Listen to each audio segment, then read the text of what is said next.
intro. Are you serious? I'm working. Can't you hear that? That's some manly shit right there. Hey!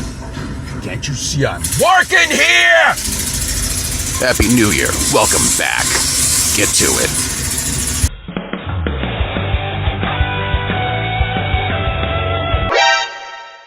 Hello. An intro for the SML Welcome Back New Year show? Me? Yeah, sure. I mean, I'm not, busy or anything. I'm only David fucking Ottavino, just the voice of the goddamn United States Capitol building, GMC, Skechers. Who the fuck does Joe think he is? Yeah, sure. I've got time to do the intro for a podcast no one listens to. I'm Edgar from fucking Brawl Stars, for fuck's sake. Yeah, okay, I'll do it. What the hell? Shoot me the script ASAP. Oh, is this it? Okay. We're back. That's it. We did an entire session just for 2 goddamn words. Now I see why George is busy all the time. I'd find whatever work I needed to if I had to put up with this shit. I don't have time for this. It's fucking unprofessional.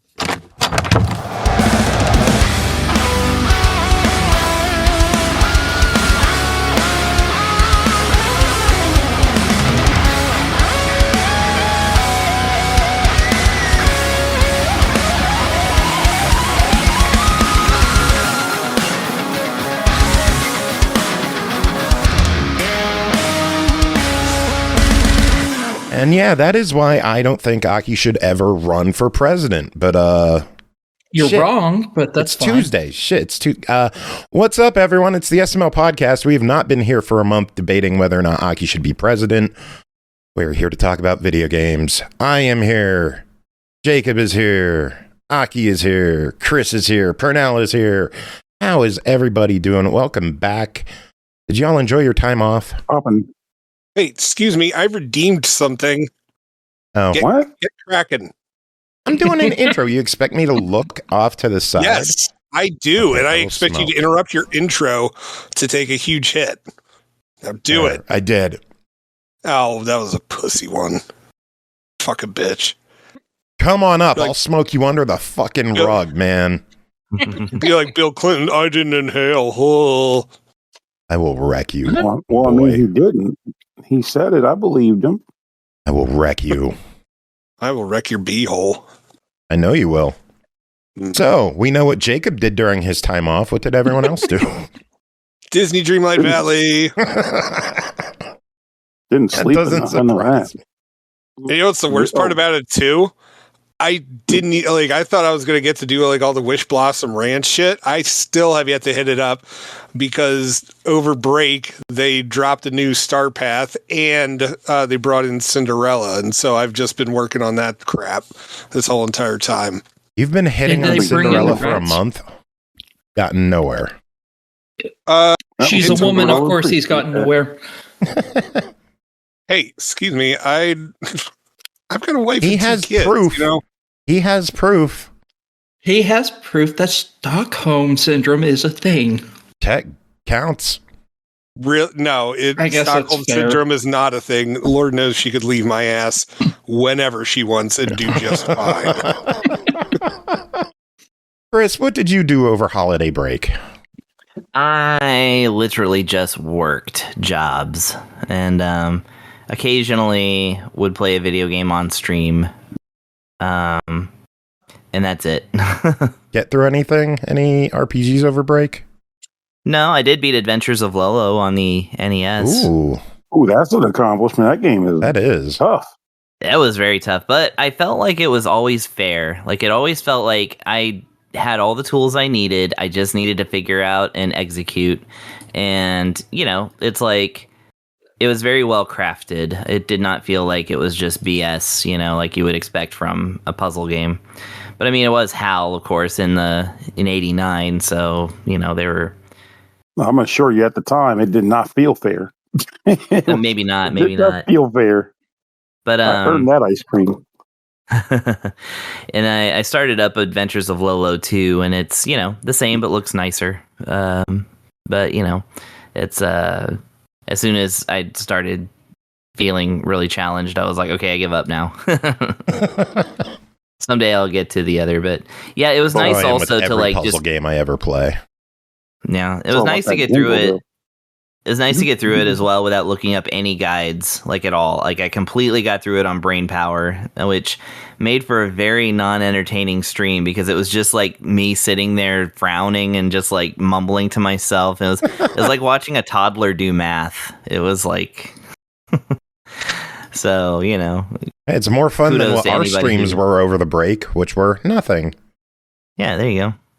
I lie. I did do like 2 streams over break. I just like played music on one and chatted on the other. But yeah, it was a uneventful time off for me, except for MagFest, which we're going to talk about next week on the show. We're going to have a big MagFest get together, so we'll save the bulk of that for then. Pernell, I saw you there briefly. What else did you do over the break? Didn't sleep enough. Went to a few gatherings. I've been constantly like phlegmy. Like it wasn't even mag flu or nothing. I just had this constant, almost like an allergic reaction that never went away. But I've been stuck with it for like a month. But I've still been hosting my board game events, raising some charity money. Going to a few conventions, board game shows, including MagFest. It's kind of been on a social hiatus, but at the same time, I can't not do certain things. And I went to Netflix House, actually. I got to check that out, so that was cool. What was that?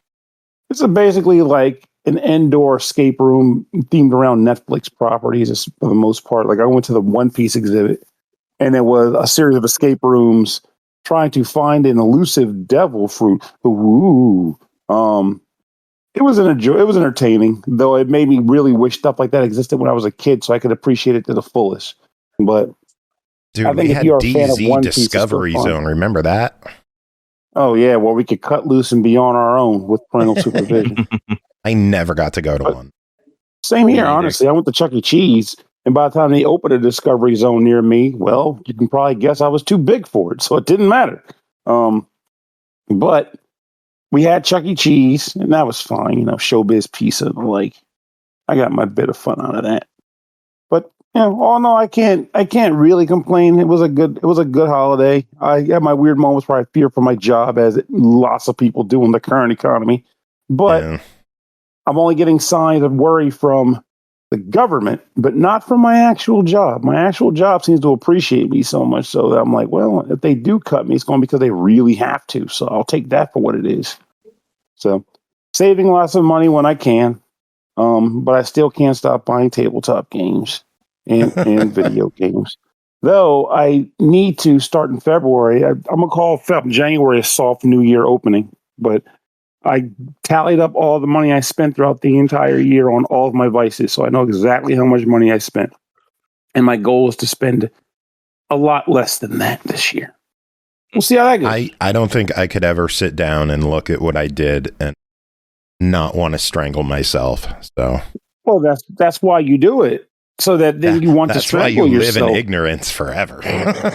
No, because you keep repeating the mistakes. Though I did buy a Lego set, but I'm not buying one of those bullshit ones that people are jumping all over about. Which one did you get? It was a fountain garden that was like $90. And I'm like, oh boy, I might get involved in this hobby. And they're like, introducing Pokemon for $700. Like, suck my dick. No. It's stupid. Like, you're like, here's this Zelda set. Here's this, all these things. Don't get me wrong, nothing against it. And if you got the disposable income, knock yourself out. That's what it's for people who have the money to just say, I'm not going to miss it. But for me, I can't. I own an actual Game Boy. Why do I want a Lego one? I would have put one together and been like, hey, this is cool. And then been like, all right, now it takes up space. Yeah, so like with that said, it's like I get the logic there, but it's like, okay, I can build this cool fountain garden and that'll be aesthetically pleasing too. And I still have my Game Boy, my real Game Boy. Like maybe the Pokemon where I can see people doing, they don't want to go out and buy like figurines or whatever. But I think the worst part, even if you don't factor in the cost of the stuff, is like you kind of mentioned, Chris, when you're done building it, it has to go somewhere. I don't have space like that to be putting stuff places when I'm done. I used to buy those like way back in the day. I used to make these like constructible figurines of Mega Man X in various power-up forms. Nice. And I thought they were really awesome. I was like, yeah, I got to get all the cool power-ups. I like Ultimate Armor X and Armor, like Mega Man X2's armor and all that shit. And after I built the first one, I was like, shit, what do I do with this? Where do I put it? Oh, I'll put it on my computer desk where I work. Okay, that's cool. When I built the second one, he's also on my computer desk. And then eventually I ran out of space to put Mega Man X. Oh, you And make I room for realized Mega Man. Not when I got to make room for literally every other vice that I have in my life. Like, my entire life is vices that take up space. I can't do things like smoke crack. I have to do things that don't deplete. I collect games. So I just have games all over my house. Everywhere. Wouldn't Now, crack be cheaper? Might be at this point. Debatable, because at least with the video games, they have standardized pricing. The crack man can jack it up when he wants to get me for what I got. Oh, I see you got a new job there. The price went up. So, It's and hard also, of to find course, an the honest whole crack- death you know, thing, the whole dying part. It is hard finding an honest crack dealer. They are very difficult to find. There's a certain bit of honor to that. Can So, you really have Pernell- honor in the crack game? Of course you can. Walter White had it until he fucked his shit up. That was meth. I've tried to segue out of this like 3 times, and Jacob keeps going about crack. Well, so speaking of Pernell wanting to lower his finance spending, I've been lowering something kind of in secret for a while. I showed Jacob last June. I clocked in at about 400 pounds, and I knew things had to get turned around a little. So I increased my crack usage. Yes, that is correct. I'm down to 360. Nice, congrats. Nice, congrats. I dropped 40. What you at now? 360. Congratulations, So man. I've dropped 40, and Ashley and I have both started taking some shots of O'Reilly's Auto Parts. So Okay, I'm very confused. Wait, Ozempic, Nozempic, Joe Zempic. Joe Zempic, Bo Zempic, Bo No Zempic. Ozempic. 360, by the way, great number for an Xbox fan. Yeah, I know, right? That's very true. But- So, out of curiosity, with your regimen, have you been doing this while drinking the same volume of sodas and stuff, or have you reduced all that actually, stuff? I have cut down on sodas, but I've still drank quite a bit. I'm just not guzzling it to the extent I was, but I still have 3 on my desk right now and 1 bottle of water. It's not like I've stopped drinking soda. I just got smarter about how much. And it's also a matter of, I guess, with the Ozempic, your appetite's been dulled too. Oh, and with Ozempic, carbonated beverages fucking suck. They give you heartburn Really? like crazy. And you still drink them? Yeah, because they taste good. Water tastes so boring to me. I need to get sparkling waters from Walmart. That's what I need. No, you need to get some. Well, I guess we would get sparkling water, but get some orange juice or fruit juice. What I do here is also I bought a Soda Stream. That might help you too. But get Not with our like water. sparkling Ew. water and some sparkling water and some fruit juice, and basically like spike your water. Basically, just splash it a little bit instead of actually going out and buying like total case. Like you can buy like a nice bottle of sparkling water for like less than $2, and then pat it out with some fruit juice, and it goes great. And if I want some alcohol, I slap some gin in there too. I should drink more. By the way, alcohol. gin is the lowest for as far as caloric content, is the least voluminous, is the least calorically alcoholic beverage you can get. So all about Mountain party Dew on. and Midori. Yeah, but then the problem is you have to drink Mountain Dew, which is delicious. Yes, but Oh, also we came the up with a problem? new one. Coconut rum in Baja Blast is a nut blaster. ooh, I'll bet you it is. oh, Yeah. Want your nuts blasted? Damn right you do. Jacob's like, yeah. All right. Aki, what did you do over the holidays? I mostly played review games and Assassin's Creed Shadows because I want to 100% that game. Nice. I have not finished it yet, and it's driving me nuts. No, I'm getting close, though. I finally unlocked the full map. I've cleared a lot of the side missions. I'm doing okay. I think in a couple more weeks, I should have the main game done, and I'll be into the DLC, and then I just have to replay it all over again in New Game Plus mode for more achievements. Yeah, so, it'll only take me like probably 400 hours to beat this game, but it'll be worth it. That's the power of the assassin. Coltrane is so clingy tonight, and I don't really understand why. He has been on my lap nonstop since I hit record. She love you. Is that not the one that's always getting in your lap? It is, but it's like she's not just running across; she's like sitting here on my lap. Interesting. Yeah, that's our human. Just chilling. But I'm super happy today, though. Why? Because I just refreshed a web page and it told me I get to order a couple things tomorrow that I'm super excited for. Gunplay? Yes, yeah. Camera can't see it, but my face is shocked face right now. Yeah, there's one that's finally being remade again that has only been sold once in the US, and tomorrow I get to pre-order it because they're finally reprinting it, and it's the last one I need of a collection that I've been obtaining for the past like 2 or 3 years. And then there's another Gundam wingsuit that's brand new that's coming out tomorrow. So speaking of that concept, how do you store those things?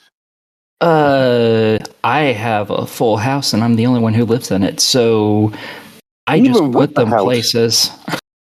I'm like, even with the house, like I have a full house and I'm the only one who lives here, and that's why my house is full of stuff. So you know exactly where everything is. Exactly. You probably have like 500 times more board games than I do Gunpla. That's why you have no room. That is probably true. I have a lot of them. Yeah, I only have around like 200-ish, maybe 250 Gunpla, and that's it. So, I don't have very many. Because it's only entirely too many. Because it's been a month on the show. We only have about 250 reviews tonight. So, should we crack into these and get started? Get back to the routine? If we absolutely have to, I guess I can be convinced to do this shit. Yeah, we have to. Fine. If we have to. Let's get to it. First game to talk about tonight is Away From Home, developed and published by Squishy, released December 19th on Steam for $24.99. Late at night, you enter their world. You'll inhabit a girl named Abby and influence the world around her. Accompanied by your brother Michael, you'll traverse unfamiliar places, character conflicts, and story-affecting decision-making. You may have the power to help the world or let it rot. Careful, your presence has caught the attention of something sinister. Many indie RPGs claim to be a new quirky game, but Away From Home is a mix of many great RPGs. Characters are full of emotion and let you empathize with them. Don't forget that this world needs you. Pernell, what is Away From Home? Oh boy.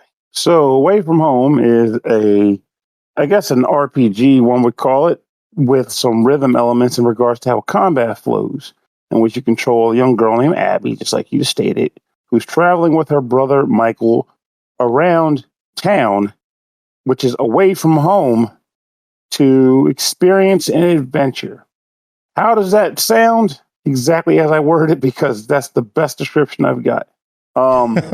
Game starts out with you leaving your house, going to visit a friend, and convincing him to teleport you to town. And then you are in town, and you can explore it and talk to people. Exploration involves just kind of walking, running around the neighborhood. There's NPCs lying around that you can occasionally engage with. Some of those people might hit you with a bit of a small side quest. Some of them might just involve some sort of quirky event that could not involve a battle.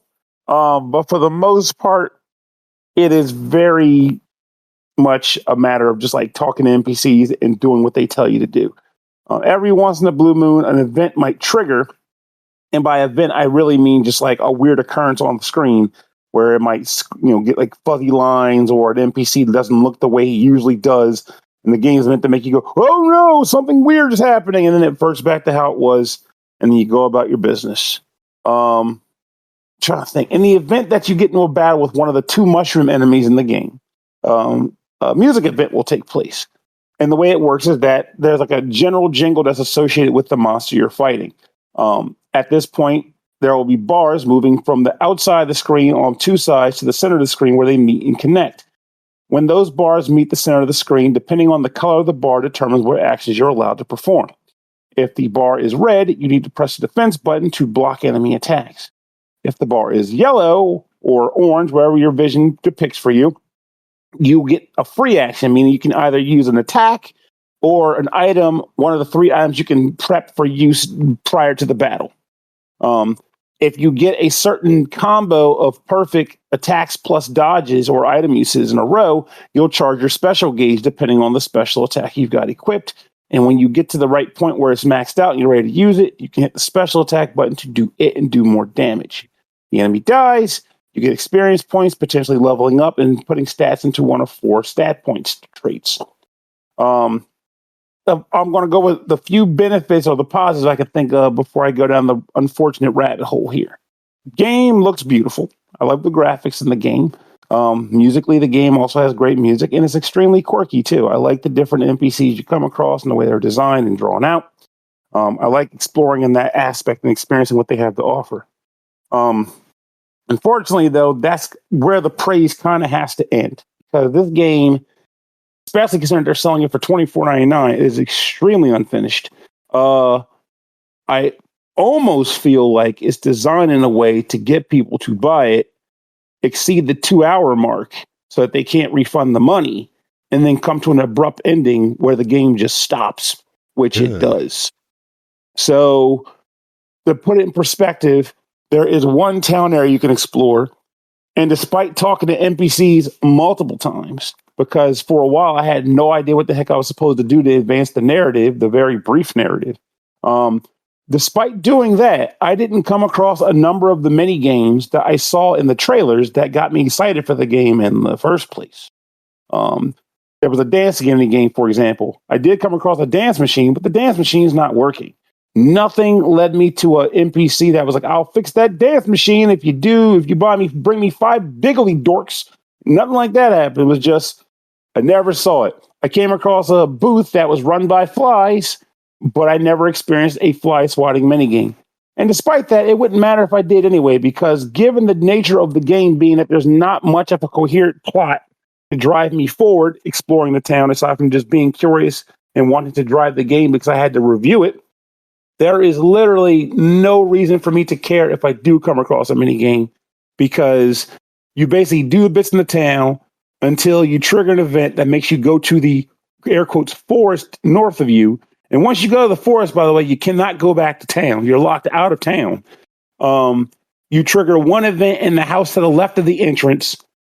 Everything goes weird. And then you fight a hat man in the woods whose difficulty spikes goes way up compared to the rest of the game up to this point. But if you manage to beat him, which I know a lot of people on the forums weren't able to because he was that hard for them. Once you beat him, you get a quick cinema, the game is over, and if you go to the forums, the guy goes, well, that's the end of Act 1. I'm like, no. That's not how you do that. You don't release a game that's not in early access for $24.99 and then pull some bungo like that. Exactly. It's like, it's one of those cases where sometimes I'll review a game for this show that I may have purchased, and then you might get me the game. I'm like, oh, cool, I can, get my money back and try the game. And then I'll come back and say, oh, man, I am so glad I got to experience this game for the show, because now I can tell everybody to get it, and I saved some money. In this case, the opposite is true, where I bought the game, you told me, hey, we can review it, and now I'm like, thanks for saving me $25 that I wasted, Joe, because I would have been pissed if I had paid the money for that game and had that happen. Yeah. And I'm not even kidding. I was livid. And the scariest part of all, I'll tell you the scariest part, though, I think I've noticed the reviews starting to catch up. The first time I did it, I went to the reviews on the page to see what are people that were playing the game thinking early reviews. Reviews were mostly positive, which is bullshit because it shouldn't be. It really shouldn't be. And people were like, this game is great. A couple people were like, it has a few issues.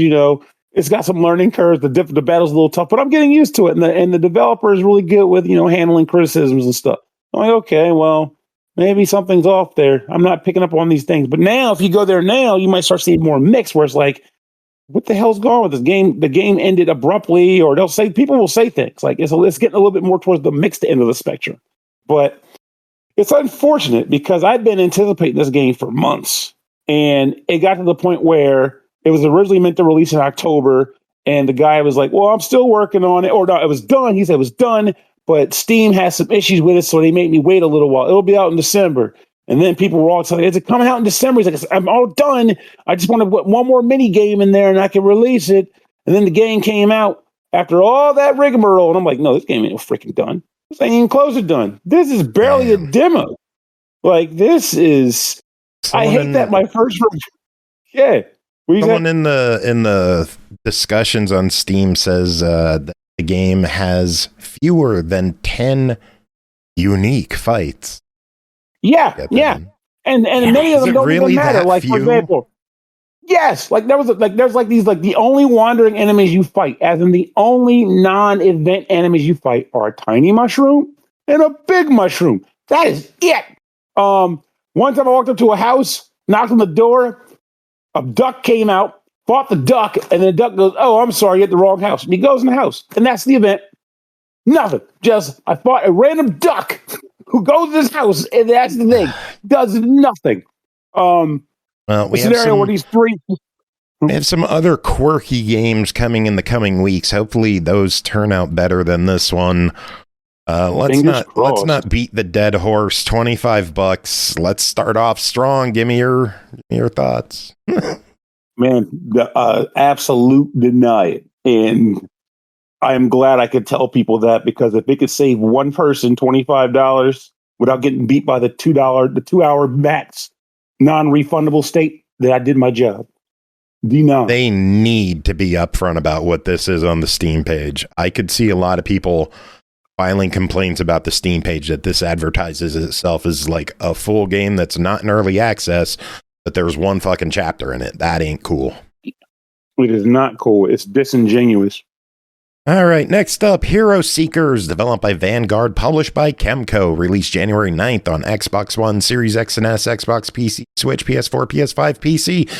1999, the world has been rewritten and the very name of Hero erased from memory. Once 3 brave warriors defeated the Demon King and brought peace to the land, but now their deeds are lost to time. Lunette, the only one who remembers the true history, sets out on a journey to restore it by summoning the forgotten souls of heroes, reclaiming the light once stolen from the world.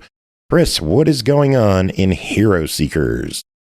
Okay, so Hero Seekers, this is a KEMCO RPG, but this is, I guess more recently they've been releasing these games from Vanguard rather than the X-Create, and especially Hit Point games. X Create's like the one that they mainly do, and then Hit Point's my personal favorite, and they haven't come out with a Hit Point game in quite a while. So I guess they're working on Vanguard stuff now. Anyway, so if you are if you need a refresher on what some other Vanguard games by KEMCO are, I reviewed also Astral Takers and Dragon Takers. So the kind of difference between these is that, they are, RPGs where you walk around and, go to dungeons and towns and, quests and side quests and stuff. But the battle system is a little bit different. It's presented in a first-person view, a la like a Dragon Quest kind of thing. Also, the character portraits are always idly animated. They're idle animations while they're talking and stuff, which is something that either drives you crazy or it's fine. But for me, it's like if I stare at them too long, I start to see like the still images start to kind of undulate, and maybe that's just my own brain. Anyway, so Hero Seekers is gameplay wise almost identical to those other games. So we won't go too far into that. But the plot of this, I noticed something about Vanguard is that they do tend to like to have their plots be a little bit more complex and mysterious than the other games. There's usually some kind of central mystery that you're trying to figure out, and so this game is definitely like really start strong on that foot. So you play as Lunette. Ding ding ding ding ding ding ding ding. Female protagonist alert. This is like the third KEMCO game I think I've ever played. She's like a princess character. So she's just kind of in a princess robe with a crown. Boring. So Okay. I don't know. Of course, She's Aki. kind of an archetype. But here's the thing. You might like Nyla. She's the half demon girl that comes up. She's Yes, I already did. she's doing the breasting boobily thing. Oh, I appreciate The that. breasting boobily. I will never forget that phrase of like, for anybody who doesn't know, that's the meme of the males writing female characters. She breasted boobily down the stairs or something like that. Yeah, that will never leave my head now. Anyways, so as Lunette, you basically start the game from the end of an RPG adventure where her and her two like male character RPG people defeat the Demon King, which I always have to roll my eyes at when the Demon King is actually called the Demon King. That's so much of a trope that the longest 5 minutes actually makes fun of it. So it's like, who determined that title for him? Who just gave him that? I know. It's just like, it's always Maybe like named Clancy. So, like, in like The Legend of Zelda, right? Ganondorf is the Demon King in some of the games, and but he has a name. He has a name. We know him. He's a character. But a lot of these games will just be like the Demon King. He doesn't need any other name. He's just a king of demons. So that's where I'm like, I draw the line at it being like going from like, oh, okay, they're doing this to like, oh, this is a ridiculous trope. But anyways, but here's the thing about the Demon King. So Lunette and these other two characters in a very tutorial-esque final battle, that is to say, you win easily, and you get to play around with like all the best like skills in the game and stuff. They defeat him, and then Lunette wakes up and she's in a world all alone from her companions, where the Demon King actually won and has taken over the world. So she's like, wait, this isn't how it happened. And so that's the central mystery, is she's trying to find out, well, why did we defeat the Demon King and then I wake up and he won? How did he reverse Uno this situation, and what are we going to do to stop him? So along the way, she actually locates one of her other characters, another mage character. She herself is kind of a mage character as well. Plot thickens. More characters join, more locations are discovered, more mystery is unraveled, things like that. Now, the thing that's cool about this game, so I mentioned before in Astral Takers, where you get to recruit like these kind of not anonymous, but kind of there's no real story to them side characters. Like, you basically get to summon like these other characters and stuff and like have them fight along with you. This game has that. There's certain locations where you can use an item called memory stones. See, it's part of the plot that there are these like kind of gravestones where the memories of heroes can be a special skill can be used to bring them into like your world. They're from other realities and other histories and other parallel universes.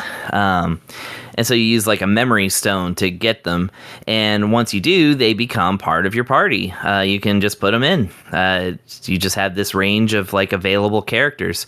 And the thing is, when you use a memory stone to recruit a character, that character is brought in randomly from a pool of over 700 characters. Wow. That's a lot of characters. Yes, and when you have them, instead That is of them a lot being for simply, what I expect out of a KEMCO, really. That's actually kind of impressive. I feel like Vanguard kind of, they really make this their thing, because I feel like they do kind of have a little bit of an iceberg-esque aspect to like their to certain elements of their games. I haven't beaten one yet, though. I plan on beating one of these three in the when I have time for once, so I can really see like what they get into, because I've beaten X Create games and I've beaten Hit Point games. I haven't beaten any of the Magitech ones, but I am very interested in these. Anyways, so pool of 700 characters, and you can pull like 1 or 10 at a time. I pulled 10 at a time, of course, because the game starts you off with enough memory stones to do that a couple of times. And you just basically they all will have like kind of you can tell just from like the letters over their levels and stuff that they have like certain aspects in common, so you can kind of put together your party based on that, rather than having to get to know every single character. However, every single character does have a written profile that if you look at it, you can actually read their biography and how they died. And, because these are all characters that have died at some point, trying to fight the Demon King and losing. So it's like, you get to like kind of know their history and stuff. But then there, of course, are characters that are essential to the story. So it's just kind of a mix, but you don't have to have those characters in your party or anything. It's just they'll be the ones providing the narrative, while the other characters are kind of like more your battle companions.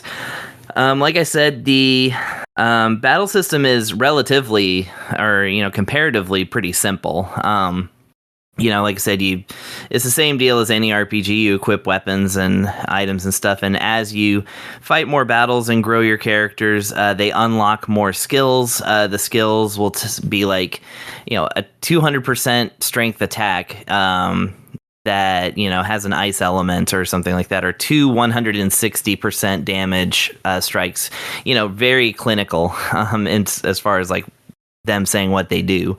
And of course, if you decide not to engage with the battle system at all, you can just throw it on auto battle if you want. That's always good. So even though this is auto battle is always good. Yeah, I like auto battle, because there's actually, as far as I can tell, these games don't ever come with the extra like little bonus things that the KEMCO games tend to, which is like double your strength boost. Or I said the DLC boosts. Yeah, this one has no DLC to it whatsoever. So and there's nothing in the menu that makes things any easier. There's just a toggle between normal and easy difficulty, and maybe you'll unlock a hard mode later on, I don't know. But there are boobly breasts. Yes, somewhat. I mean, I haven't run into any characters that are like really overtly sexual, but the one character who's half demon is like, her pose and her demeanor and stuff is a little bit that way. I found the full quote, by the way, which I am now going to read because I have to. Absolutely. I love the quote. Cassandra woke up to the rays of the sun streaming through the slats on her blinds, cascading over her naked chest. She stretched, her breasts lifting with her arms as she greeted the sun. She rolled out of bed, put on a shirt, her nipples prominently showing through the thin fabric. She breasted boobily to the stairs and titted downwards. Yeah. So yes, we found it. Yep. Jesus Christ. I give myself peace to believe that was done in parody. Like it was written in a parody. Oh, it was. Of course, it was. Yeah. The frame of it is, this is how male writers write women. Yeah. So yeah. Breasted boobily down the So stage. should people so good. tit downwards to the store to check out Hero Seekers for $20? Yeah, I think this one's intriguing. If you are intrigued or liked any of the other Vanguard games, I mean, this one seems to have nothing really different about it. I mean, even the menus are the same, which, by the way, the menus are so frustrating because it's all like, they got like these big colorful buttons and like, you know, even though they do say what they are, they're not just icons. It's all buttons and stuff, exactly like it was a mobile touch game, but it does not have touch on the Switch. It does not have that capability. It's just lined up that way. But yeah, no, it's a buy it from me. I like these games, and like I said, this one is very intriguing. I kind of really want to like play more of it and unravel that mystery. So very good.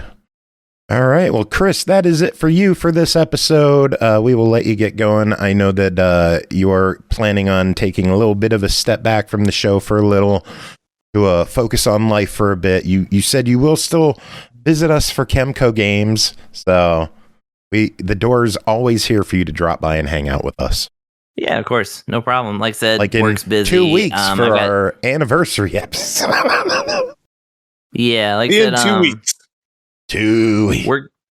Work's been busy, and I do have some other projects that are pretty exciting that I may hopefully get to announce pretty soon, but not yet. So musical projects. Yes, and some other stuff. So and OnlyFans. Nah. Wow. That was the perfect rust. Nah. Chris, any final words before we let you go tonight? No, that's it. Have fun gaming, gamers. Catch you later, buddy. Later. Take it easy. All right, we got some Arcade Archives games to talk about. Developed and published by HAMSTER. Touchdown Fever, released January 7th on Xbox Series X and S, Switch 2, and PS5 for $9.99.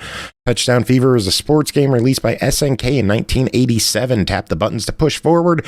Simple controls make it easy to enjoy the flow of American football. Over 100 formations selected automatically, even beginners unfamiliar with detailed football tactics can relax and enjoy the game.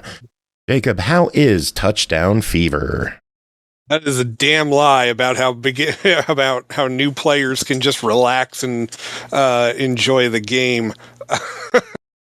So, Touchdown Fever is I believe it was 1987 arcade game released by SNK, and it tries to do it tries to make like an arcade version of football with this, and the controls are weird, and they're going to take a while to get used to, which is, I'm going to be honest, like that's my main gripe about this thing. I've played it a bit, and I'm still not quite used to everything with it. So pretty much you can move your player, but then once you decide like when you're going to throw the ball or when you're going to kick the ball, you have to then make these judgments as to like how far you're throwing it.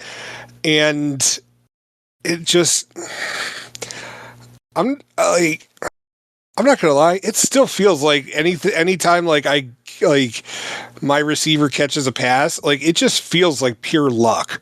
Like it has yet to feel like, oh yes. Are you going to tell me that an arcade game meant to eat quarters from 1987 is not as fleshed out as Madden 2026?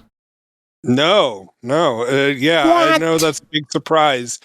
So like my real issue is that like it takes, like it's not like it's really not that simple of a football game, and I actually like applaud how complex like it feels like. But like if I was playing this in an arcade, I'd be pissed, like dropping like 25-50 cents on this thing and immediately having my ass handed to me by the NPC who like just runs right through me like I'm a screen door. Those are the 80s arcades. I know, but like I don't like I the thing is that like I just like I wouldn't have like wanted to reinvest like, you know, all right, I'll pop in another like 25 cents, try again and see if I can figure out what's up. Like I wouldn't have done that with this. Like as this home release, I think it's real interesting. and it's definitely worth tooling around with. It's frustrating as hell. And it is like, it's one of those, it is what it is kind of thing. Like, SNK was like, they're just trying their hand to see if they can make an American football arcade game. I mean, like, I don't think there was really anything other than 10-Yard Fight, was it called? I think so. Like, if that, there was nothing at the time. So yeah, and it's just innovative. Like, it was, dare I say, unique. Oh, USAF was on the ball with that. All right, well, let's hypothetical on this one. It's 25 cents per quarter, so $1 a game. $10, 10 games at the arcade. What do you think? What would I spend $10 at the arcade on this game? Is that what you're asking, or are you asking? Would you? Or would you spend it at home? Would you do it either? All right. I would not spend $10 at the arcade on this. However, I would say I would spend $10 on this home version of it. Then I guess maybe as I like actually got good at the game, I guess maybe I would spend $10 on it at the arcade game. The problem is that there's a huge freaking learning curve with this thing. But yeah, for $10, like, honestly, it's worth checking out at the very least. Like, I'm in the middle of like try it versus buy it on this. Like, no. When in doubt, try it. It's conflicting. But yeah, it's one that you're definitely gonna have to practice a while to get the hang of it. But it's cool that they brought it back. Cool. ACA Space Invaders released December 24th on Series X and S, Switch 2, and PS5 as the Arcade Archives 2 series from HAMSTER. It is a shooting game released by Taito in 1978. Predates us. The origin of the masterpiece that once captivated all of Japan has finally arrived on the Arcade Archives. This title includes both the black and white and color versions, and the sound has been reproduced to the limit of how it sounded back then. Experience the timeless legend once again. I believe on Christmas Eve, this celebrated the 500th release of the ACA series, most of which are not on Xbox, but that is changing gradually. It is nice to see. How is Space Invaders? So Space Invaders, I mean, we all know what the game is, right? Nope, never heard of it. Right? No, you never heard of it? Okay. So it is a romance simulator between a laser cannon and some aliens. Good. Yes. And what do you do? All right. I just told you, you romance the aliens with your laser. Then what? All right. So it's really a arcade shooter game, classic game. We're all familiar with it, or should be familiar with it. You run this like little laser gun thing at the bottom of the screen, and then you have these like little concrete barriers which help. Good Lord, that link that you posted in chat is hell. Anyway, I know, right? Japanese. These, it's in Japanese. So. Oh yeah, I've seen those before. Oh man, I forgot about that. Okay. Anyway. So you got these concrete barriers that you can hide behind, but the aliens, which are slowly falling down from the sky, they have these little, they have lasers too that they could shoot back. Well, not back at you. They just shoot at you. And if you're lucky, your laser can actually deflect one of those things. But pretty much what you have to do is just blast all of the aliens out of the sky. There's UFOs that show up in the background, and you can shoot those for extra points. And yeah, it just keeps going. And the aliens get faster as the amount of them goes down. And yeah, you just keep going until you die. Horaclite says the romance version was beat 'em and eat 'em. There's also Space Invaders Part 2. We'll cover these together. This one came out December 31st for $9.99. This one released in 1979. The enemy invaders have returned more powerful than ever, having acquired new tactics like splitting and receiving reinforcements from UFOs. With added features like the rainbow bonus to aim for high scores, this title is long beloved by skilled experts looking to hone their abilities. Also, I completely missed it before, but BX Latino Heat subbed for us for the 34th month. So shout out to Latino Heat as well. Space Invaders Part 2. What's going on in this one, Jacob? So this one is a sequel, obviously. Whereas like the previous one, you were able to either play in black and white or in color. This one now has lots of colors. And it also adds in a couple of new enemy types, slightly zippier gameplay. There's different UFOs in the background.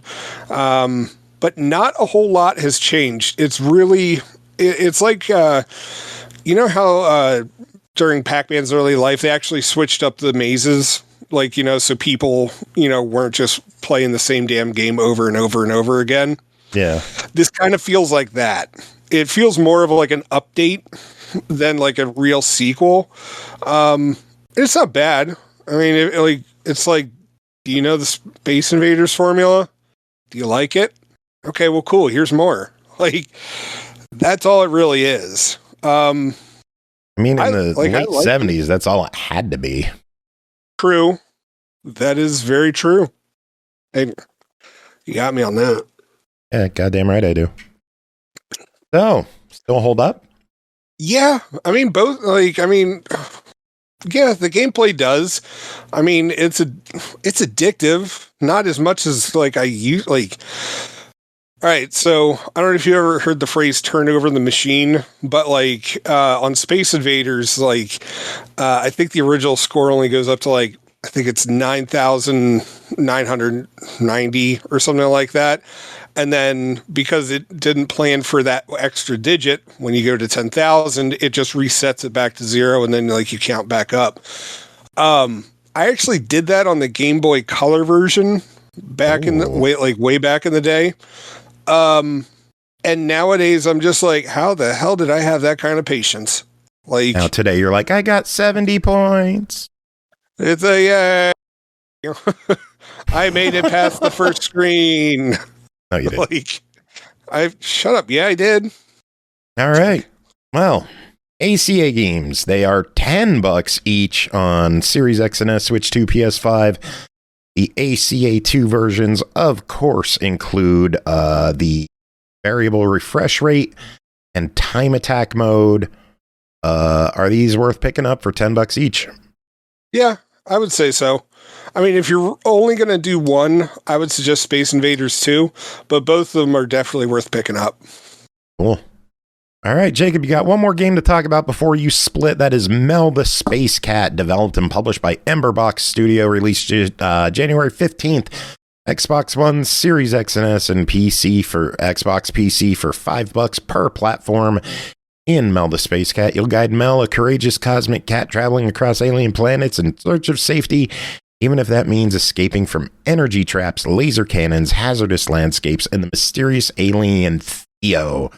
Across 40 handcrafted space levels, your reflexes and timing will be pushed to the limit in a journey filled with charm, danger, and zero-gravity surprises.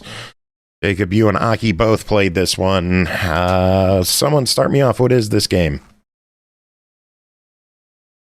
Jacob, start me off. What is this game? Hey. Sorry, I'm drinking water. Aki, start me off. What is this game? I'm trying food. Pernell, start me off. What is this game? So this is a video game that involves a series of characters going on a quest to save the world from some shit. All right, so it's the sequel to Mel the Cat, which was this platformer, kind of a puzzle platformer, I guess you could say. Maybe whatever. Anyway, so Mel doesn't have any secret powers. It's just you could jump, and you have to jump over your enemies, jump over the environment, and just make it from point A to point B. It's fairly simple gameplay. I mean, it's not bad or anything like that, and it's amusing to pass the time with.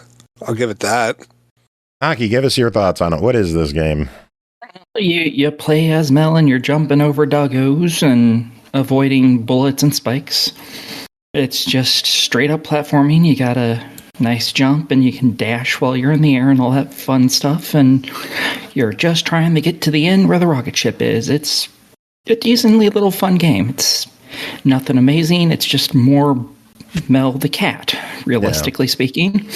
So I genuinely enjoy this one. I think it's a cute game. It's enjoyable enough. I do want to say these are the kind of games I'm going to miss with our quote unquote change of direction. If people missed, we are stepping away from triple stack games, of which this is one of them. I don't want to focus on titles that release 3 separate times and are the same exact product that you buy 3 separate times for 3 separate achievement stacks. I can't support the practice anymore. And we are going to hold off on covering triple stacks when they switch to Play Anywhere and they are one purchase. That's it. We'll cover them again, but... And on top of that, there's just so many of them that release every month. There's we could have 3 full shows that are 3 hours long that are just on those. Yeah. I don't like this direction gaming's going. Yeah. I guess that's my soapbox. The way the world's going. I guess that's my soapbox on triple stacks. I don't like the direction that gaming is going with an explosion of cheap triple stacks that are just meant for achievements, trophies. That's unexpected from you. You used to be all about that kind of stuff. No, he's never particularly liked it. I don't think you ever liked it. You just accepted it. Yeah. It's more that I just put up with it because I did some of them myself, because you get bored and you're like, what can I do in 15 minutes to get 3,000 gamer score out of boredom?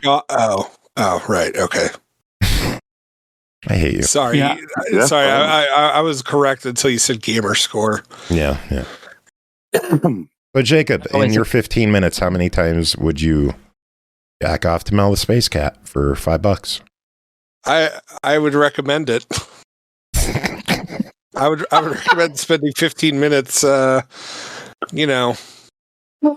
some Knuckle Shuffle. I'll say I'll give this one a buy it for $5. I think it's cute. It's fun. I don't like triple stacks. Until they stop, we're stopping too. Yep, I say give it a buy it though. I still like the game. Yeah, I'm much in the same. I think it's a fine little game. If you like these styles of games, they're really good. They're well made and everything. I'm all for it. I've even explained to some of the developers, like, this isn't anything against your company. It's just the way the fucking industry is going right now, where I don't blame them for doing it. They make money on it. So I can't be mad that they're making money and living a good life, but I don't want to cover them. So, fair. Jacob, Aki, any other thoughts on Mel the Space Cat? Nope. Any other thoughts on triple stacks? I don't like them particularly all that well. The only reason I ever played them was because I got them for free to review, and I was like, okay, fine. Fair. All right, Jacob, we will let you get going. Do you have any final words for the night? Go back to checking out the Facebook page again. Why? Well, because I've been posting like news and fun memes and shit like that since we've been on hiatus, but now we'll be doing podcast posts again. No, we wait. You actually are? Because hasn't the Facebook page not had those for a while? Well, yeah, for like a month. No, I mean like last year. Weren't we way behind on posting them or something? We were at times because Facebook, they're honestly, it's a really shitty platform. That doesn't shock me. And it becomes real hard to tag video game companies and their pages. Yeah. But you can tag people in Facebook? Yeah. Yep. Oh, I didn't even know you could do that. And it becomes real hard, and sometimes we're not able to do it at all. And then as of late, they've started I think you can only tag 10 things in one post. Either that or else we've been throttled or something. But it just got to the point where I'm just I just throw up the YouTube link and I'll try to tag something, but it just ends up not being Like, I end up having to do it in the comments. Like, I can comment with every single, like, you know, thing I need to tag, but I can't do it on the actual post itself. It's Fair. It's absolutely stupid. No. Yeah, I haven't used Facebook in oh Jesus, a decade answer. probably. All right, Jacob, fuck out. All right, bye. Be gone, thought. All right, let's move on. Next game, DuneCrawl, developed and published by Alientrap, released January 5th on Steam for $19.99. DuneCrawl is an open-world action-adventure game where you take the sandy seas atop a gigantic crustacean festooned with black powder cannons. Play as a solo crab keeper or with a crew of up to 3 other friends in local and online co-op. Pernell, what the hell is going on in DuneCrawl? So, right off the cuff, for those who are in the know, the best way I could describe DuneCrawl would be to call it a top-down, lovers in a dangerous space-time with some action combat sequences that exist outside of your ship. For those who have no idea what I just talked about, well, in this game, you play as a character who is trying to liberate, his people from... I can't remember the name of the freaking group, to be perfectly honest with you. It's an evil group of like marauders amidst the desert. And you do this by exploring the waste on top of a giant mythical crab. Because you're pretty much considered like the crab bearer to the people. So it's like, yes, you're the one who's destined to do this and save us all. So, giant crab that has a steering column and a series of cannons and some storage units and whatnot.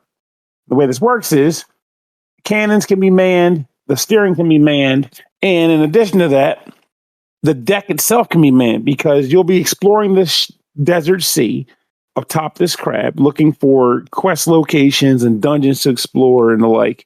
And every once in a while, you might be boarded or attacked by other crab walking monsters. I know it's like some kind of weird ceramic pot monsters that are associated with it, which I kind of found hilarious, like the ceramic creatures. But you'll basically have to fight them off by, basically attacking back with your cannons and such, and also potentially by onboarding onto their crabs, whether by jumping off your crab, running across the desert, and climbing a ladder to get on their crab, or you load yourself into a cannon and launch yourself onto their crab and fight back. The enemy can do that to you too, which is why it's good to have guys that can, batten down the hatches, as they say in pirate lingo. How do you fight exactly? Well, you start the game with a cutlass, basically for melee combat, and then everything after that, guns, also in explosives. You'll find them in destructible objects, sometimes in treasure chests. Also, you'll be able to purchase objects from various towns or by way of getting blueprints for them on adventures, which they make them available to acquire later on in the game from shops and the like. Guns themselves and all have limited ammo, whereas the cutlass is infinite. I am of the personal belief that cutlass is not meant to be used unless you have no other choice or to destroy objects, because the melee combat in this game is a little dicey, and frankly, most of the enemies you fight are shooting at you. So don't bring a knife to a gunfight. You'll lose most likely. So as you're running around doing such in nature, like you're fulfilling quests, and like you'll come across, I guess, objects that can be broken, walls that can be destroyed using explosives to find secret rooms, and various equipables and upgrades, whether they be upgrades you can equip to your crab to bolster its defense and potentially abilities, or you might find talismans or tunics, which are equipable to your main character or one of your friend's characters to give them various perks. One of my favorite ones, believe it or not, was one of the early ones in the game where if you roll, you leave an explosion behind, which was pretty handy to get out of hairy situations where I was getting assaulted by bugs and the like. And speaking of bugs, not the bad kind, thankfully, you can also occasionally come across walking little baby insects and also not so baby insects that can be subdued using some gunk that will feed and heal them or calm them down. And then you can ride them. In addition, like on a normal setting, like walk around, ride them, and fire your guns at enemies while you're evading and the like. This is kind of fun to do because there are additional hit points that can absorb bullets for you, because once you take enough damage, you'll get knocked off. And if you're able to heal it, you can reheal it and get right back on. Again, enemies can do the same thing, though, so be mindful of that. Hearing me talk about it, you might think that I didn't like it because I may not seem the most enthusiastic, but that's not true. I actually do think this game is pretty cool. The upgrades may not always feel the most, exciting to get, but the gameplay as you explore and whatnot is pretty fun. The one hurdle I would say, however, is that I think this game genuinely needs the multiplayer element for it to thrive, kind of like Lovers in the Dangerous Space Time. That is one of my favorite games. I also will not play it alone. I need to play it with friends. In the case of this game, if you play it single player, they do give you a sort of a ghost companion who will kind of help you out on the crab ship, and you have to issue commands to it, but it's subpar at best. You'll spend a lot of your time, just like if you were playing single on Lovers in the Dangerous Space Time, using your shield to just block bullets as you can until it runs out of energy, and then you'll suffer.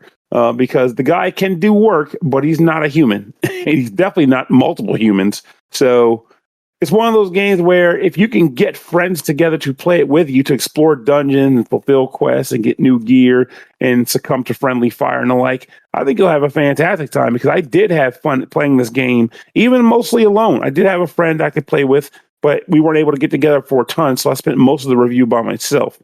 So I can say, exploring on the ground, I had a lot of fun, even still doing that.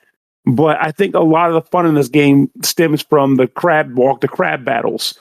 And doing those in single player was not nearly as engaging as being on foot. So I guess if you listen to what I just said about it, and you were like, well, it doesn't bother me so much, I'm fine with a ghost companion. Well, I think you won't be particularly bothered by the single player crab activity, at which point I think the rest of the game will be fun to you too.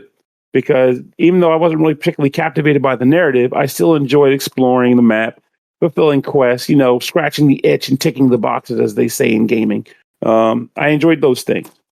But if you do feel as though you really want to have somebody on board to help you because you don't feel like issuing commands to a little AI companion, then I'd say get some friends on board or just skip it. All right. $20. Official verdict. Buy it with friends. Low try it if you're alone. Good. Next up, Super Farming Boy, developed by LemonChili Games, published by Renxo Europe Limited, released January 16th, Series X and S in the Switch for $9.99. In Super Farming Boy, you play as Super, whose mom and friends have been captured by your evil nemesis, Corpo, registered copyright trademark, who unlawfully hires you to work on your own land, taxing all proceeds for himself. Now, with your friends and mom up for sale, you must harvest your way through challenging adventures, saving enough money to buy your mom and friends back. This seems very true to life. Aki, what's going on in Super Farming Boy? Did you enjoy it as much as I did? Probably not, actually. Because, I've been in love with this game since I first got my hands on it.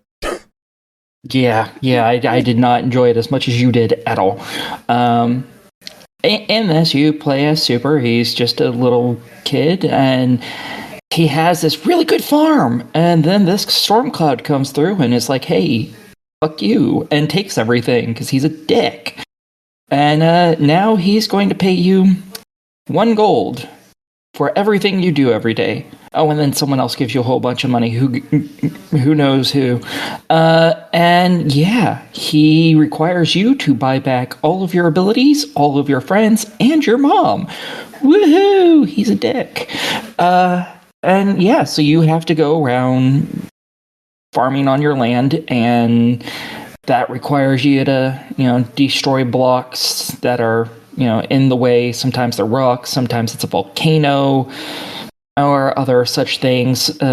Sometimes you have to cut down weeds, pull out dead plants, things like that. And then you have to till the land and water plants to grow new plants that you can turn around and sell. Yay! It's fairly basic that way. But it gets interesting.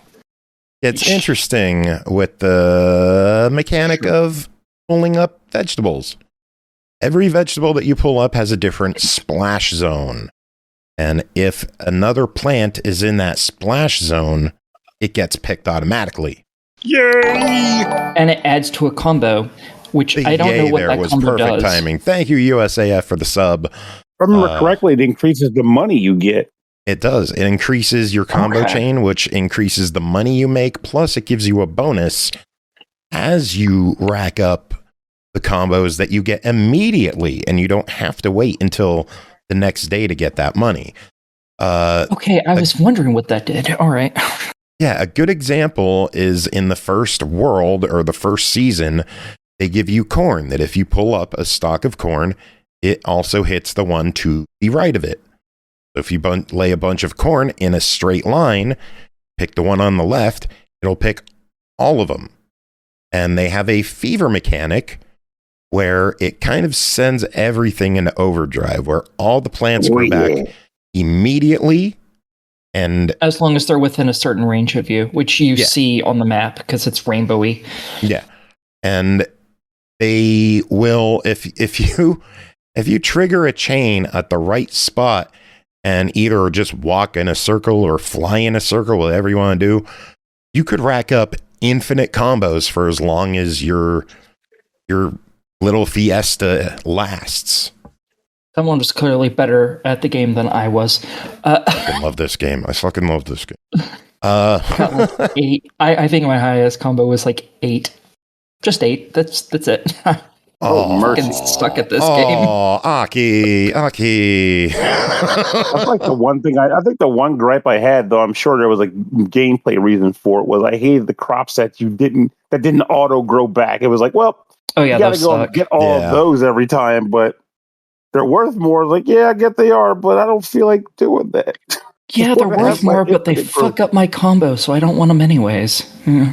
I would never buy anything that wasn't a regrow. Because they were pointless. They were absolutely pointless to have. Because sure, they help you once, and then you never count on them again because they're gone. They're one-time use. The only single-time items I will use are the ones that I find in the wild. Yep. That's basically what all I plant. It's just that stuff, realistically. I don't buy stuff in there. I kept saving all my money to buy abilities and stuff. So it's like, if I get enough of these, I can do better and faster if I just buy these. And that is you gotta apparently not true. To you got to get the money faster by spending the money. Yeah. I just thought if I bought my friends and stuff, they automate some of it. So I was like, once I get this, it'll be so much easier. They automate very little, really. Oh. The most helpful thing is the one that waters plants for you, because they'll just water everything all day. Okay. I think the biggest hump is that the first 2 seasons in this game are somewhat punishing. Very. And a lot doesn't get fully explained unless you try to do something. Like, I was watching our friend Keith at the ID team play this on stream, and it wasn't until like 40 minutes in that he planted a carrot that it popped up with the tutorial about combos and hitting things around you. Oh, I forgot. Wasn't there like one other mechanic that didn't get mentioned yet, where if you plant the same vegetable in like a 2x2 or something like that, you get like a super version? You learned that near the end of season 1, maybe automatically, or maybe it pops up as one of the challenges, and then it explains it to you. So that's it could maybe use a slightly better tutorial, maybe. I think I ended up doing it by accident because you start wanting to make the combos work, and you're like, "I'll make this corn go around a loop." It's like, wait a minute, the corn became a super corn. How'd that happen? I would have figured it out that same way. A lot of days. But if you can learn which vegetables to avoid planting in group formations or which groups to avoid, and you know how to lay out the farmlands to take advantage of combos, this goes from a game that you're not really enjoying that much because you can't figure out the farming aspect and making money, to a game where you're like, holy fuck, this is amazing. I just got 1,000 combo on friggin' tomatoes.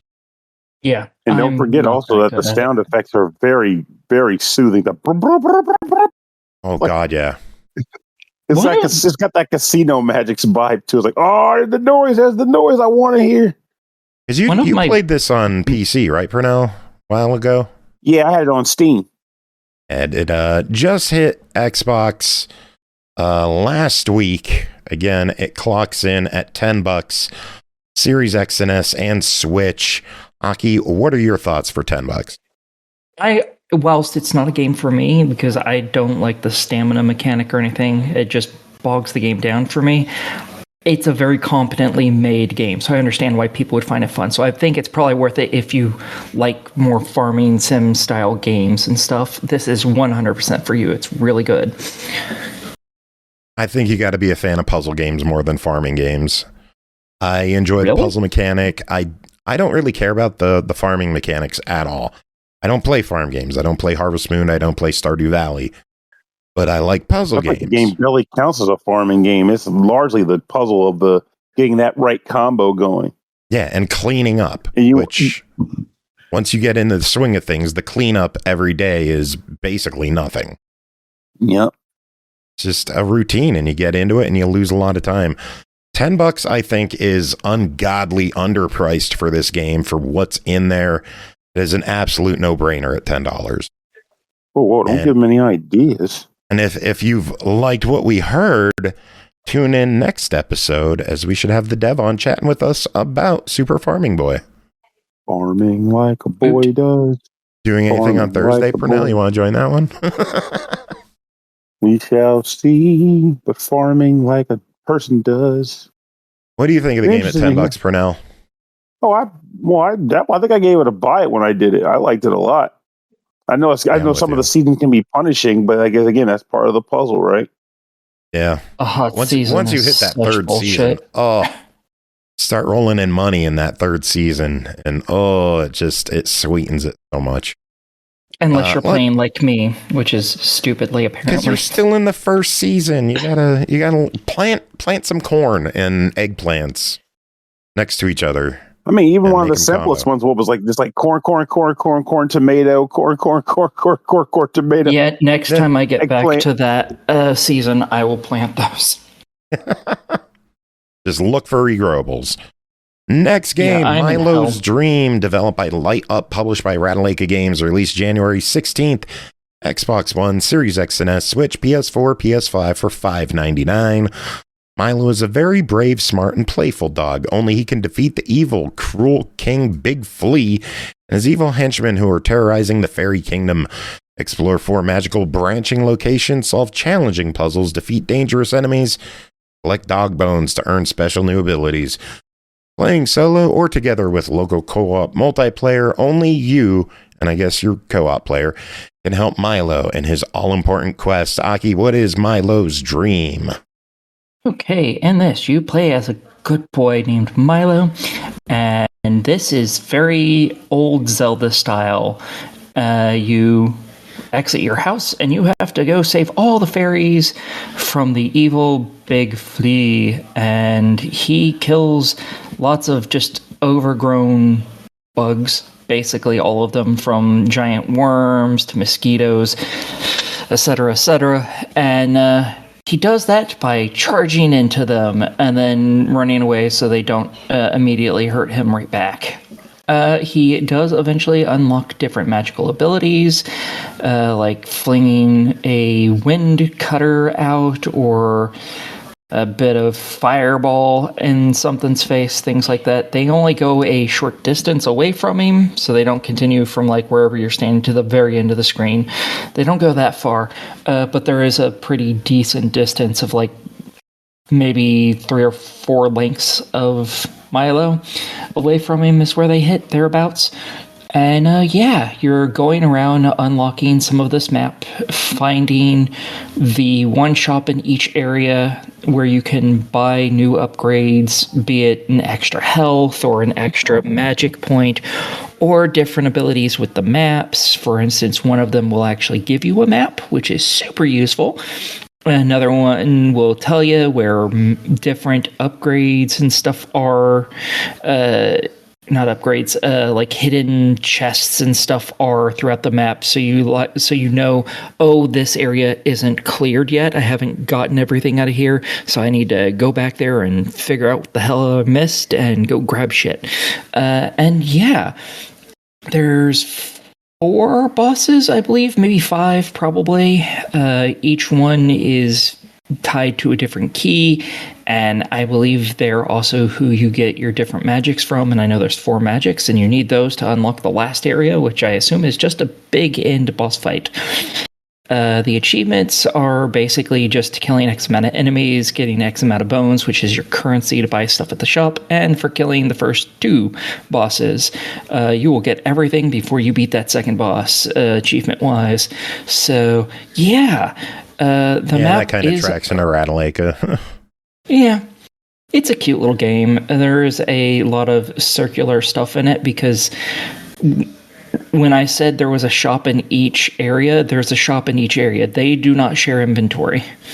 So that makes sense. If you want this upgrade for the map, you have to go to whichever store has that upgrade for the map, which means you're probably going to be circling this a lot because enemies drop upwards of like 3 bones, and each map upgrade is 200. And any enemy, no matter what its size, can drop anywhere from 0 bones to 3 bones at max. Chests, you can occasionally find some, and depending on how big the chest is, they can have anywhere from, again, when they drop bones, it's a 1 to 3 bone for each bone, and it's actually shown by how big the bone is, but it drops it in the squares immediately around it, so you can get 8 times 3, so 24 max from most chests. So yeah, it takes a while. Jacob missed both Bone Talk and an opportunity for Steiner Map. Yeah. Oh, okay. I understand the bone one. Joke. I don't know the other one. Just Google Steiner Math. You'll be good. Milo's Dream is $6. What do you think of it? I think it's cute. I was really for it. I thought it was really cute. I liked it. And if you like those old Zelda games, this is definitely going to be up your style. I had never played one, and I just thought it was cute. Nice. And if you buy it in the next week, it is $4.79. So you could save $1.20. Go do it, folk. Next up, CorgiSpace, developed by Adam Saltsman, published by Finji, released December 10th on Steam for $4.99. CorgiSpace is a collection of 8-bit games that have short legs on purpose.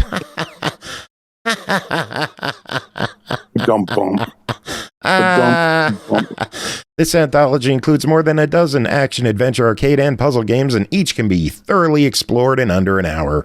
Pernell, what's CorgiSpace? A series of games that can be explored in under an hour. $5. Give me your verdict. Buy this fucker. Now tell me about it. Okay, I'll give you a little bit more. So, again, a series of mini games that can be completed very quickly, and they're all built off of.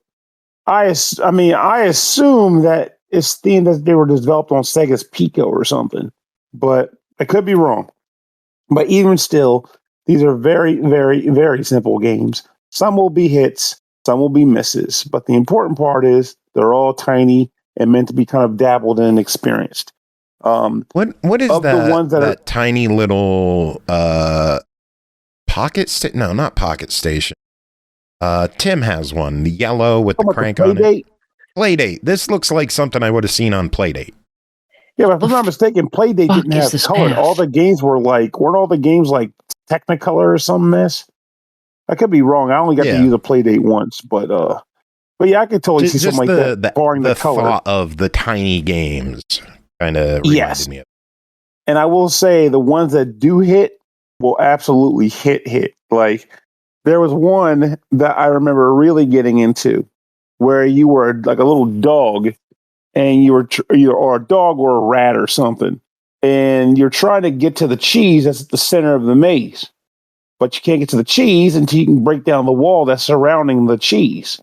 And the way you do that is by building up your appetite. And one thing worth noting about this is that none of the games explain the actual mechanics. You're actually meant to figure them out by yourself. And as you're playing around with the controls and stuff. Which again might result in some games being a little annoying because you're like, what the hell am I supposed to be doing here? This is sucky, I'm done. And other times you're going to go, oh, this is making sense already. I'm ready to make some action happen here. But the dog one clicked with me fairly quickly in that it becomes like basically a block pushing game where you basically eat something. It becomes an object when you poop it out. And then you combine like types to form bigger types. All the while, each time you do this, you're increasing your appetite. So you lose appetite when you eat something, and you increase your appetite when you combine two things to make a bigger thing. So, and it kind of works like that old game that everybody was like 1428 or something like that, where you had to combine the numbers to get bigger and bigger numbers. It works like threes. That. Yes. Yep. And then eventually, once your appetite gets to enough so that you can eat through steel, you can eat through the steel wall that's protecting the cheese, and that's how you beat the game. And I love that game to death. Despite how simple it was, I wish in some way it was a bigger game that utilized more space, like more level designs, and like where you had to figure out the optimal way to beat multiple stages. Then there's also the very first one, which is called like Rat Dreams, which is essentially like an action adventure game where you just run around stabbing dudes and not getting stabbed yourself. And Rat traversing Dreams, a top-down Souls-like with no walking, only dodge rolls. Yep. Basically, you hit the button to either swing your sword or, I guess, jump in a direction. And that's the game. Mole, a Sokoban puzzle with a twist. The twist is bombs. Mm-hmm. Yeah. This is a good Steam page. I like Steam page with humor on it. Yeah, I think this game, like, even if you've come across a number of games that you don't like, as long as you like two, and I think you'll like at least two, because I like more than two of them. Yeah. I believe this game is going to be it's going to be definitely, what is it, $5? Like, yeah. Well, let's go down the features quick. Tell me how accurate these are. Breaking out of jail, a lot. Yeah. I've played multiple games on here that involve breaking out of some form of a prison. Being a pug. Yep. That you do that. Falling off stuff. Yes. Jelly Boy does that. Terraforming a planet. I guess so. Though I guess that was me more like just devouring the planet. But yeah. Mushroom farming. I don't remember that one. Unless it involved me slashing those things in that freaking deck of cards game. The mushrooms kept killing me, so. Drinking various popes. Yep. I like that. Was one of my favorite games, too. Stabbing Nazis. Oh, yeah. One of the games opens up with the guy saying, damn Nazis. Rated M for Nazi stabbing. Stabbing Nazis is fun. So, yes, it is. May it never get old. Indeed. All right. $5 CorgiSpace. Verdict. Easy recommendation. I want to say fuck it, why not? Because it's fun to have the opportunity to say that. But the game is absolutely worth this wait and go. I think it's worth the time. If you like UFO 50, then you definitely would like this. I want both of those on Xbox now. Oh, UFO 50? Yeah. Maybe one day. I'm surprised it's not already. Next up, we got a 2-pack of games from Synnergy Circle Games, Shroomageddon and SlimeFlip, both developed and published by Synnergy Circle Games. Released January 6th on Xbox One, Series X and S, and Xbox PC for $4.99 each. In Shroomageddon, size is power. Collect coins and power shrooms to grow, tower over your enemies, and smash through a chaotic world where only the biggest survive. Shrink in your prey. Grow and you bring despair to your enemies and hope to your allies. Aki, what is Shroomageddon? This is, remember, I need to be nice. This is a game where you play as a shroom, and in it you are basically trying to catch these little coin-like things that are around, and after you grab, I think, 4 of them, you grow one size. You can also find blocks, and destroying them sometimes gives you a coin. Sometimes it also even gives you a little mushroom that you can also eat to grow your size, which should be cannibalism, but, hey, whatever. And with that, you get bigger, and eventually you go and you find other shrooms that are around the level that are blocking your pathways. And if you're a little bit bigger than them, you can walk into them and kill the ever-living shit out of them. If you're the same size or smaller, you're going to get damaged, and that takes you down a size. And it is very hard to tell if you are larger than them unless you are like a couple sizes larger than them. Because if you're just one size, it is very hard to tell because everyone moves and they're all dicks. So, yeah. There's also a bunch of spikes and stuff that are all over the place. If you hit those, obviously you shrink as well. So this ends up being a whole bunch of platforming to try and jump over things and to dodge in between spikes so you don't get shrunk, so you can kick the shit out of the next jackass shroom that's in your way, so you can find all your little blue shroom family members, I guess, and pop them all out of the ground until you've claimed them all and can move on to the next level automatically. You do not have to destroy all of the shrooms on the level if you don't want to. As long as you can get to all of the shrooms that are blue like you, then you're fine. When you pop them out of the ground, they also become basically jump pads for you that fling you up pretty decently. There is one actually interesting mechanic about this game. When you're small, your jump is a lot higher than when you're bigger. You also move faster when you're smaller. So that's interesting. You can't always make every jump, even with one of your shroom siblings turning into a trampoline for you if you're big, which is kind of cool. But it also really likes to punish you, so you're not going to be finishing most games at the max size because the game doesn't like you. Get over it. Yay. I did not get over it. I can tell. But, yeah. Other than that, it's basic platforming. Thankfully, it's not too precision-y. Some of the jumps are precision-y if you're large, but otherwise it's generally pretty fine. You can get your... I was going to say, they also have SlimeFlip, another game where you help a little slime monster that got stuck inside a dangerous dungeon reach the ending, where the exit back to the forest can be found. Choose between walking on the floor or on the ceiling, and use that to your advantage to avoid traps and obstacles blocking your way. What is SlimeFlip, and how does it compare to Shroomageddon? Better and worse at the same time. In this, you play as a slime, and you basically invert the gravity of the area you're in, so you can either be walking on the ceiling or on the ground. Throughout this, you use chests to boost your jumps. You also are using the various traps around the area to kill other slimes, so you can pick up the slime coins that they drop. Just in order to get achievements. There's not actually anything you can spend any of them on or anything. And this one is a lot more precision-y than Shroomageddon is. Some of these levels are kind of... I don't have another word for bullshit, so some of these are just outright bullshit. And like one of them, I think level either 4, 5, or 6, took me like 20 minutes to get through because the first like 3 traps, I kept dying within them. And it was infuriating.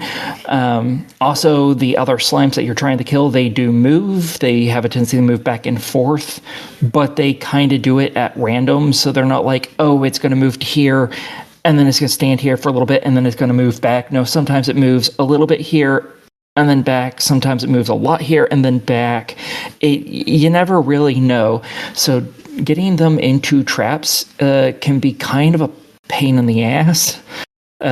Because when you're flipping things, it also seems to screw up their pathing a little bit, which, because they get inverted in gravity as well, that's how you fling them into traps.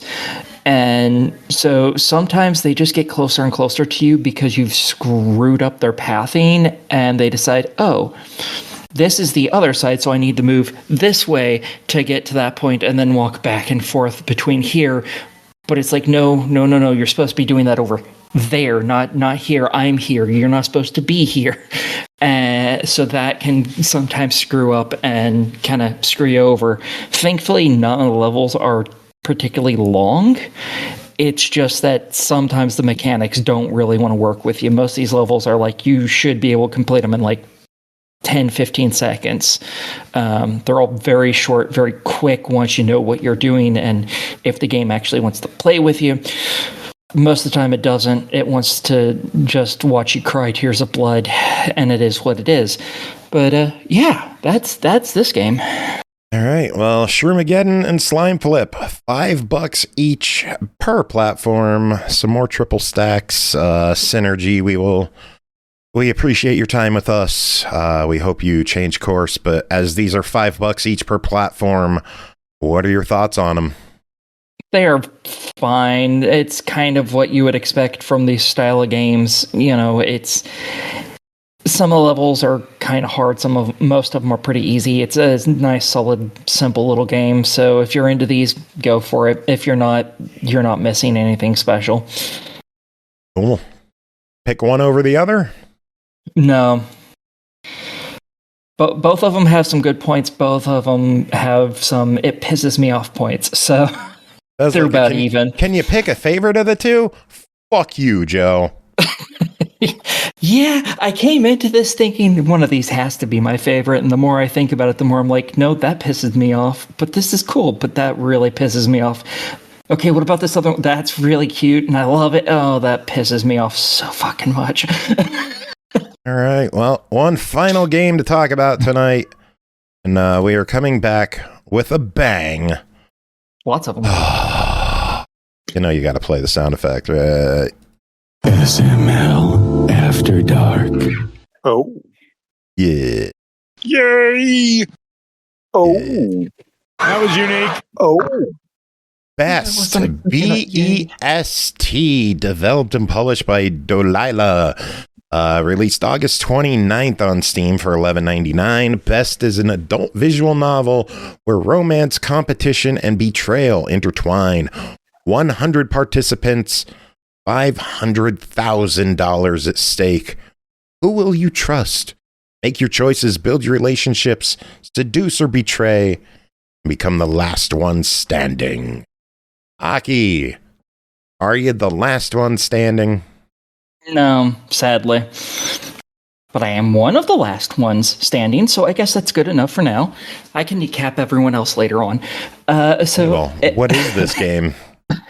In this, you play as a self-named character, a guy who's coming to the U.S. from France on a study abroad thing for his university, because he wants to learn better English and, you know, just make sure he's better at it. He's a big soccer guy over there, and that's part of how he got his scholarship.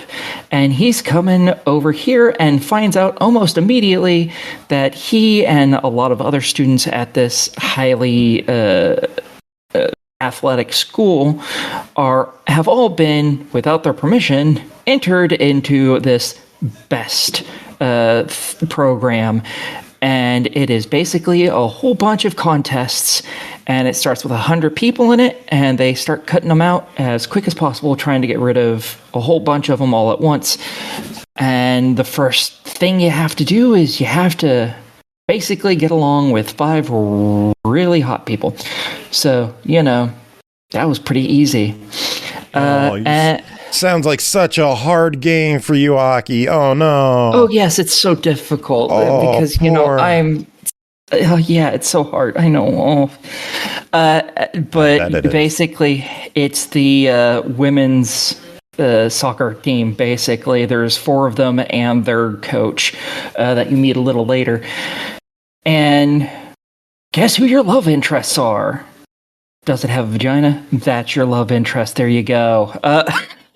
Stuff. Yeah. Great.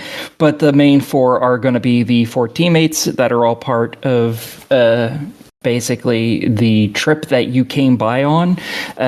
When you were heading to the US, you were put on their private plane because for some reason this soccer group has their own private plane, and these 4 girls were all on it since they're part of the team, but none of the other players were for some reason. I'm not going to look into it. They're hot, and that's all I need to know.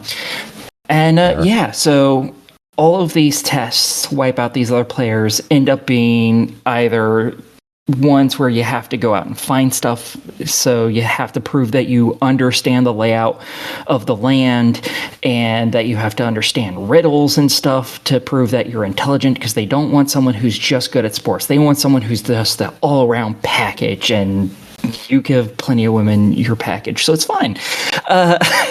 Some of them, Some of them are sports challenges. Like the very first one you do ends up being an obstacle course. You get put with one other person, and you get to actually choose who that person is that you side with. So that's great. And yeah, you end up throughout all of this, all of your choices, for the most part, end up increasing one of 4 stats that you have: your buddy, sport, temperament, and another one that I don't remember because I'm bad with words. And all of these stats end up dictating whether you can do certain actions throughout the game. So it kind of can soft lock you from doing different things on different pathways. Because let's say someone wants to have a swimming contest with you. If your sports aren't high enough, maybe you can't swim faster than them as many times as you need to, so instead maybe you have this other skill that's higher, so you can cheat instead to try and win it. But all of these choices end up reflecting on your character. Maybe they'll notice you cheating, maybe they won't, maybe they'll respect you for winning, maybe it'll just piss them off more at you. You never know. It's great. And yeah, you end up getting 5 episodes in this, which ends up being I think around 2 weeks or something, more or less. And it starts right before the college semester starts. So you end up being extremely overwhelmed and relying more and more on these ladies around you. So yay! Sadly, you can't have a harem with absolutely everybody, because some of these girls really don't like some of the other ones. It's supposed to be one winner. Come on, you can't have a harem. Now you're greedy. You're greedy. I am so greedy, and the dev knows it, because I have spoken a lot with the dev. Oh, Lord. Yeah, we had an over an hour long conversation a couple days ago. And I was like, yeah, I really like all these girls. And, do I even need to ask your verdict on this one, then? Probably You've not. already befriended the dev? Yeah. You have to remember, one of the 4 main girls is a redhead with freckles. There is very little things I like more than that, just in general.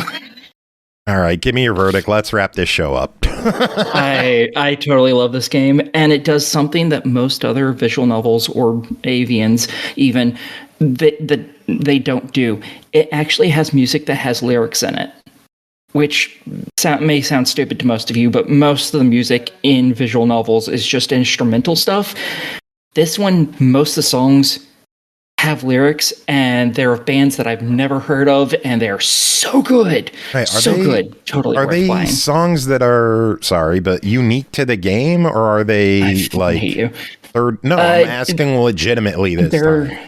No, I'm pretty sure these are actual official bands. I don't know if the dev commissioned them to make these songs or if they just licensed them, but these are from proper bands. So, and they're all good. They're so good. I don't know how many times I was playing the game, and then I noticed there was music playing, and I stopped to listen to it, and then spaced out for 10, 20 minutes just listening to the song over and over instead of actually playing the game. I can't count the amount of times I did that. The music in this is so fucking good.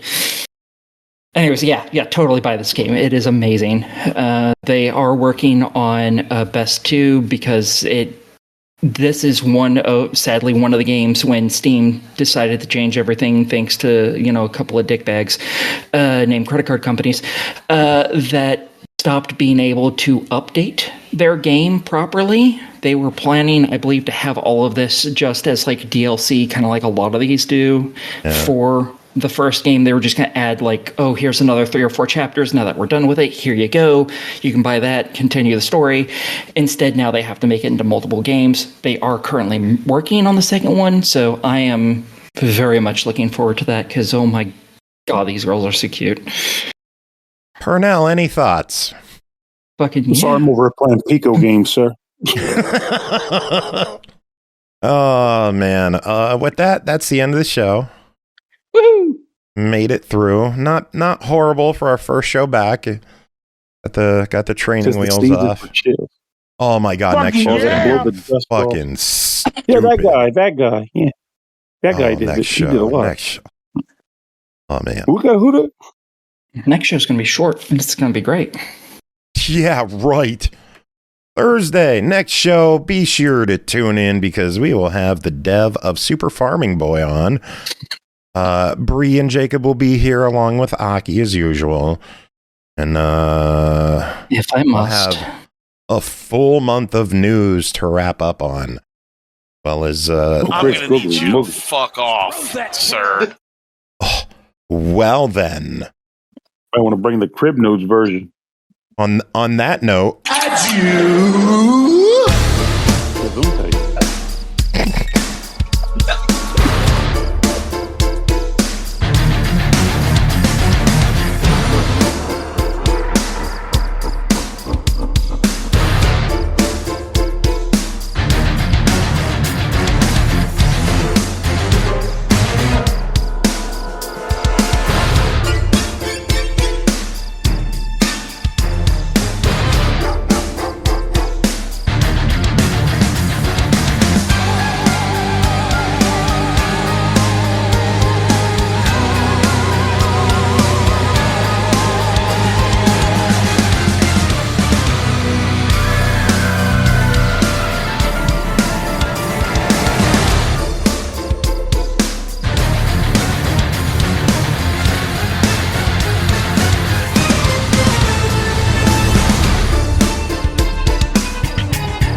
You're in for a scare.